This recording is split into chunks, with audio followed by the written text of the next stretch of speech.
Je voudrais savoir pourquoi vous avez choisi de venir à Lourdes aujourd'hui. D'abord parce qu'on m'avait invité, le maire m'avait invité, et une association qui est le Cercle de la Diversité qui m'avait invité. Donc franchement, venir à Lourdes, ça ne peut pas se refuser, pour des tas de raisons. D'abord une terre d'œcuménisme, une terre de spiritualité, puis une terre de combat. Alors vous avez dit pendant cette réunion que vous alliez souvent en province, qu'est-ce que ça vous apporte ? Quand vous êtes, moi je suis élu de l'UMP, et je suis conseiller politique de l'UMP auprès de Jean-François Copé, donc il est important de venir débattre avec les militants, avec les sympathisants, mais aussi d'expliquer aussi l'action du gouvernement. On voit bien, il y a des questions parfois qui ont besoin d'être précisées, qui ont besoin d'être expliquées. Regardez sur le code pénal des mineurs, c'est d'expliquer ce qu'il y a dedans, quelles sont les mesures proposées, ou que ce soit sur, par exemple sur la fiscalité, sur les 35 heures, effectivement sur la compétitivité ou la politique industrielle. Souvent, c'est pas bien expliqué, ou peut-être nous-mêmes on n'explique pas bien, donc c'est bien de faire de la pédagogie. Et puis plus largement, vous êtes parfois invité par des associations ou des personnalités qui veulent comprendre vos convictions et vos idées, et parfois à l'origine ils ne sont pas d'accord avec vous. Donc justement, je trouve qu'il ne faut pas refuser le débat. Justement, vous n'avez pas peur du débat, c'est important de pouvoir s'expliquer comme ça plus longuement. D'abord, il n'y a jamais d'agressivité, et puis quand on ne sait pas, il faut dire on ne sait pas. Moi, il y a des sujets, vous voyez, par exemple pour le permis de conduire, sur les délais, c'est vrai que c'est un sujet sur lequel j'ai peu travaillé. Sur la mortalité routière, oui, mais c'est important d'expliquer, d'entendre, d'écouter. C'est la dame qui a perdu, dont la maman a disparu. Ce qui est gênant, c'est quand il y a des situations personnelles qui sont évoquées en public. Mais il faut tenir compte des difficultés, des souffrances de chacun, mais aussi des personnes qui sont très contents et que tout va bien. C'est ça aussi la vie publique, c'est d'être partout et de parler avec tout le monde. Et même quand on vous critique, c'est d'abord de ne pas avoir peur de la critique. Vous avez également rencontré des jeunes dans la cité de Lofite ? Oui, en fait c'est une maison de quartier qui est dans un quartier populaire, mais qui n'est pas un quartier dit en rue. Donc c'est pas un quartier qui est soumis à la rénovation urbaine, donc qui n'est pas considéré comme une zone sensible. Mais c'est un quartier populaire, et c'est un quartier où effectivement vous avez des familles parfois en difficulté. Et un quartier très jeune, parce qu'effectivement il y a un taux de chômage assez élevé des jeunes comparé à Lourdes, pas comparé par rapport à la moyenne nationale. C'est un quartier très jeune, donc c'est important aussi d'échanger avec eux, parce qu'ils ont de fortes attentes, mais aussi c'est important de les mobiliser sur l'échéance électorale. Moi je sais que je fais beaucoup de réunions, je les divise, je fais beaucoup de réunions avec les jeunes. Alors je fais les lycées, les universités, les grandes écoles, parce qu'il faut mobiliser à voter, il faut appeler à voter. Parce que, moi je l'ai vu par exemple pour les élections européennes, ils sont intéressés par l'Europe. Alors que pour un jeune aujourd'hui, aller à Berlin, à Madrid ou à Rome, c'est absolument pas un sujet. Mais alors, sur les élections européennes, ils ne sont pas mobilisés.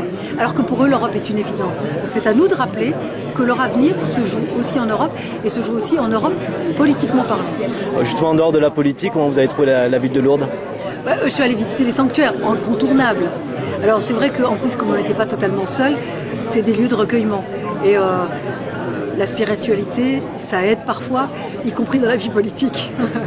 Alors, pourquoi est-ce que vous avez choisi d'inviter Rachida Dati à venir ici à Lourdes ?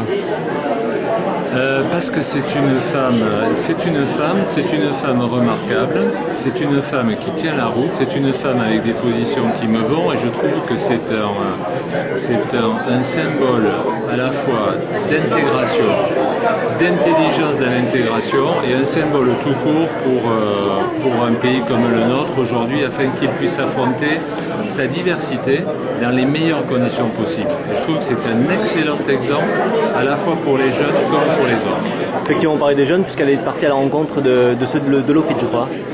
On a voulu pendant ce court séjour, qu'il y ait une présence et une visite à Lofite, qu'on a tâché d'organiser ensemble, avec ici le Cercle de la Diversité, pour qu'elle aille à la rencontre de jeunes, ce qu'elle connaît parfaitement, ce qu'elle fait à Lourdes, et c'est quelque part pour nous une marque de respect et d'attention à la fois à cette jeunesse et bien sûr à ce quartier. Il y avait une partie plus politique, comme ce soir en ce moment à l'hôtel Mercure, qui a été très suivie. Beaucoup de gens sont venus interroger pourtant quelqu'un qui n'est pas parmi les figures actuelles de l'UMP au niveau national. Alors oui, la question est tout à fait impromptue, je le répète, pas préparée.